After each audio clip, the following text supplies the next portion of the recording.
I have a committee meeting tomorrow. I'm contemplating showing up with this hairstyle. You should. It looks good on you. You rock it much better than I do. That's not true. You've Absolutely not true. You've got a good connector. Well, you don't have the aviators, right? Or the attitude. Or yeah, well, you could fake that. And your soul patch is better because it's not blonde like mine. You can hardly see the soul patch. Yeah. Important. After the 2020 trip, I kept a beard for 2020, and it grew out quite long. And when I came home, I shaved everything except the T. And I looked like Wild Bill Hickok, man. It was like a big, thick mustache and then just a big, thick strip right down through. That was so good. That's the best part of Algonquin is just it's the beard. That's right. Yeah, so good. Okay, so day 4 of Marty and Scooter Don't Die in the Woods, the Revenge Tour, was us going from Hogan to Phillips. And I know it's repetitive, but this was a great day too. And we started again mid-morning-ish, got up nice and relaxed, had our breakfast, packed up comfortably, paddled our way all the way across Hogan's Lake. It was quite, I think, shallow. Yeah, there was rocky and shallow in getting into Gypsy Bay. Yeah. And even through Gypsy Lake here, it wasn't a very big lake at all and quite shallow. We had some short portages here, but I think quite shallow in between these, wasn't it? It was. There was no way to fish. That dam wasn't substantial enough to fish below, and it was just very, very narrow and shallow during the entire little stretch. Yeah, that's what I remember too. And basically we came, so it was a fairly long, well, not really comparatively with some of the others, 1.5 kilometer portage was a reasonable portage here, that then came out into like a marshy, grassy area that we sort of paddled through. Yeah. And at the bottom of that, there was some really decent fishing here that we had, and we ended up camping across Phillips Lake over on that point, and that was we had lunch, right? I think we got there at something like 2 or 3, and I don't think we stopped for lunch anywhere before, did we? I think you're right. I think we had lunch there and went for a swim, didn't we? Yeah, and then a snooze. And then you're right. Yeah. Waiting for the dusk to come a little for the better fishing near dusk. You're right. Yeah. I'm sure we have pictures, so I won't talk about the campsite, but that was a nice campsite. That was a nice campsite, yeah. So, okay, so let's go on to the pictures. So here's the next morning. So this is the morning of day 4. That's a brilliant picture of you, man. You can for your I'm sure all of our viewers are aware that Scooter has just won a national award for being a wonderful chemist. And I think we should use that picture on the bottom left as your award lecture picture. I think there's no competition, no question. No reason not to, yeah. So anyway, you can see how big that campsite was, right? The fire that had ripped through it had cleared it out, and we had oodles of space between the tents. And in fact, the bear hang was basically on the opposite side of the island from where we were, right? It was like a hike to go out to the bear hang. That's where our fire, lunch, whatever was eaten. We didn't eat the fire, but we ate the lunch. And the canoe was down. Dinner. We only had dinner and breakfast there. Out here. Yeah. So it was really nice. We woke up, again, clearly a nice warm day already in the morning. Yeah, look at the bottom right. That looks so beautiful. It's lovely. Yeah. So comfortably packed up. That's the last look out across from where we're camping. The canoe would have been just down the hill here, I think. Yep. We jumped in and paddled across Hogan Lake. Hogan Lake? Yep. Yeah, Hogan Lake. And I think we went down this way, right? Yep. Yeah. That's right. There's a I bay. didn't see anyone all day. Yeah, so that's the bay, and we went out around that side. So the picture was taken like right here, right? That's where that is. And that's us digging paddles in to set off on our day. And like you say, we went, it was a leisurely pace, and we ended up at our final campsite. So we had time to sort of float a bit. Here's a picture of one of the dragonflies that we would see from time to time. That's part of the area where I said, hey, this was quite shallow. And clearly quite shallow in parts. So much so that it was basically like, okay, let's get out and pull the boat. But whatever, it was fine. That might have been trying to skip a portage. I can't. I think it was. I think we had like let me flash back again. So, yeah, so we had a couple short ones, right? 215 meters and 110. Yeah, so I think it's the 110 there that we're trying to skip. I think so. So yeah, so it was a lovely little trek down through here.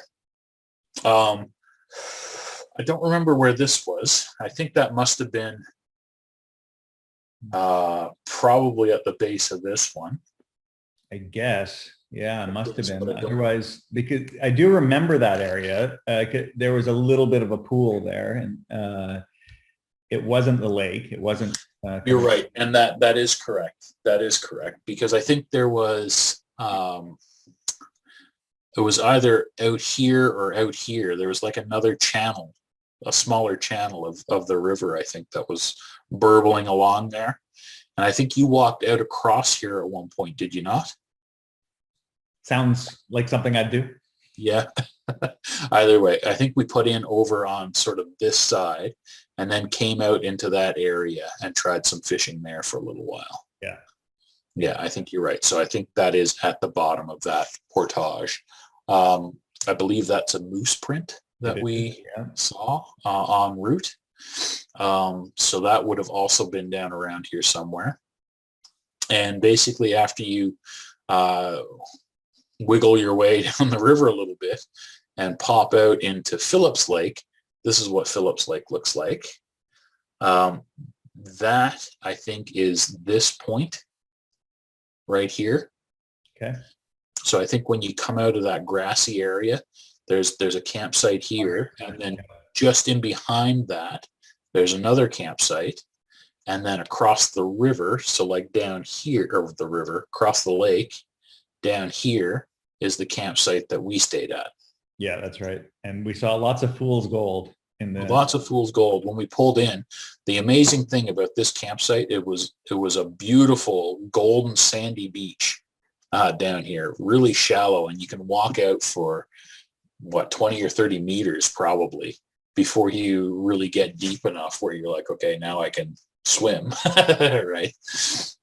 And super soft walking, really nice. And the whole bottom of the campsite was also really nice and sandy, and flat, and it was a lovely campsite. It was really beautiful. It was like verging on tropical while we were there. It was warm. Yeah, we set up camp and then found some shade to just snooze under.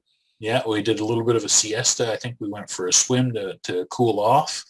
And once we'd done that, it was getting on evening, and we thought, well, let's head back out up to that grassy area. So this is the other direction. Instead of looking back across the lake that way, we're basically sitting here and then looking back into that sort of grassy area, and there were a ton of fish there. Yep. Just a ton of fish there. Falls fish, but a ton Lots of falls fish, yeah. I think we caught a few smallmouth bass there. Yep. Not too many. Yeah. But lots of falls fish. and we had your chummy jigger in here so that we're sort of measuring them up and keep them alive. And eventually we got to the point, I think that's bass. Yes, we got one bass and a couple false fish there. That we ended up keeping, yeah. So we cooked them up. The false fish, of course, are white fish and quite bony, so it takes a little while to eat those. Right, but so what we did was we went, I don't remember if we went first back to the campsite, but we ended up, if you go back to the map. Yep. This one? We didn't want to clean the false fish at our campsite. So we went across the river, the lake near that campsite, which was unoccupied. There was nobody around. We didn't see anyone that entire day.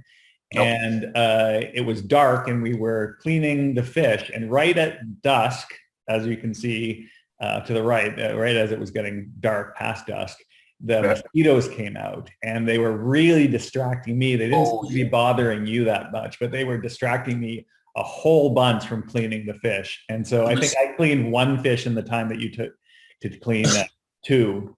Yeah. And then we jumped back into the boat so quick that we left that blue piece of kit, this thing.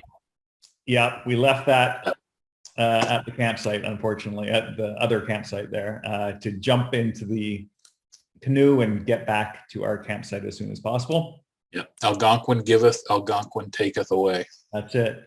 And like you said, we cooked them up. You were the chef that night. You cooked them up very nicely. We had more than we could eat, I would say. Yeah, sure.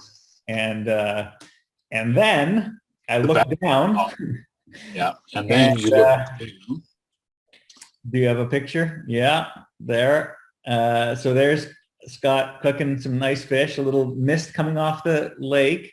There's us on the top right is us getting back to the campsite, I guess. But yeah. This was the time of night, really. It wasn't the time of day.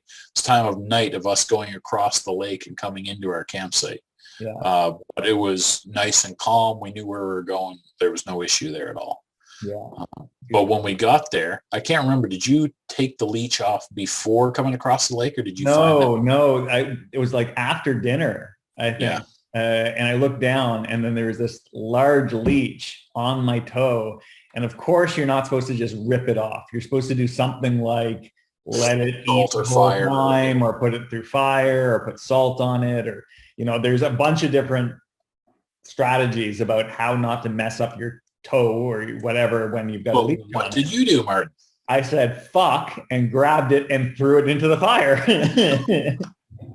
And my toe started to bleed and did not stop bleeding for a good hour and a half. Yeah. And slowly got redder and more swollen through the rest of the trip, I believe. That's true. I didn't think it was going to be a problem that night, but the next morning it was also okay. But the morning after that, I was starting to get worried about it. Yeah. And at this point,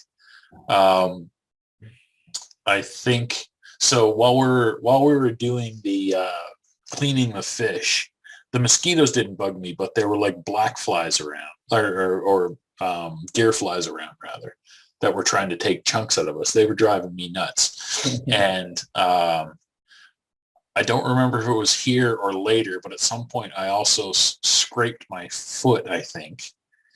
And this is basically the time when the iodine came out. Yep. Iodine for everyone. Iodine all around. So you have a younger man's memory of reading an Ernest Hemingway book, I believe. Is that right? Yeah. So I read The Snows of Kilimanjaro when I was a young man, and it stuck with me. And it's a book of short stories, and one of the short stories is called The Snows of Kilimanjaro.